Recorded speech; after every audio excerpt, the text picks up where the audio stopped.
朋友们，大家好，今天用这2个鸡腿来做一道口水鸡，从煮鸡腿开始到后面的红油制作，都详细的和大家来介绍，一起来看看吧。先把2个鸡腿放入凉水锅中，加入10多粒的花椒、拍碎的葱姜，还有料酒，开大火煮沸，煮沸后调成中火，不要盖盖子，再煮上10分钟，最后关火，盖上盖，用余温再焖煮15分钟即可。鸡腿焖好后，要立即投入冰水中，冰水会缩紧皮肉，这样吃起来口感会更好。之后捞出，擦干水分，鸡皮再涂一层香油，放一旁备用。接着我们调制味水和制作红油。生姜去皮拍碎后剁成蓉，放进小碗中，这样就吃不到生姜，还能保留生姜的香味。碗中再放入剁碎的大蒜。锅中倒少许油，开小火，把花生米炒熟炒香。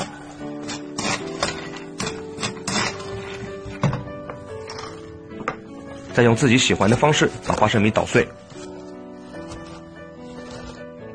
之后在碗中加入花生碎，加入盐、白糖、鸡精、1汤勺香醋、1汤勺生抽，少许的香油，还有2勺刚才煮鸡腿的汤，搅拌均匀，味水就调好了。制作红油的香料有香叶、白蔻、花椒、八角和桂皮，用温水浸泡20分钟，滤干备用。锅中加入适量多的油，开小火，油温微热，下入大葱、生姜、大蒜和小葱节，接着放入滤干水分后的香料，一直开了小火炸，把香料都炸干，就用滤网把油里所有的东西都捞干净。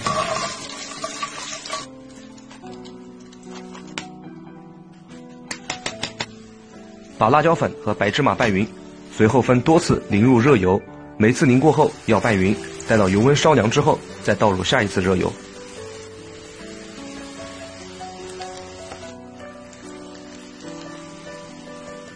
红油最好提前做好，放置1天后的红油会更香。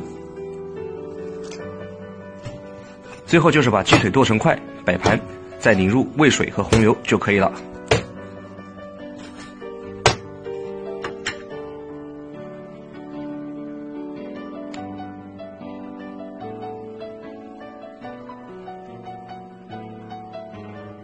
好了，口水鸡做好了。用鸡腿做的口水鸡要比用整只鸡要简单一些，吃起来一样皮弹肉嫩，香辣诱人。朋友们，快去试试吧。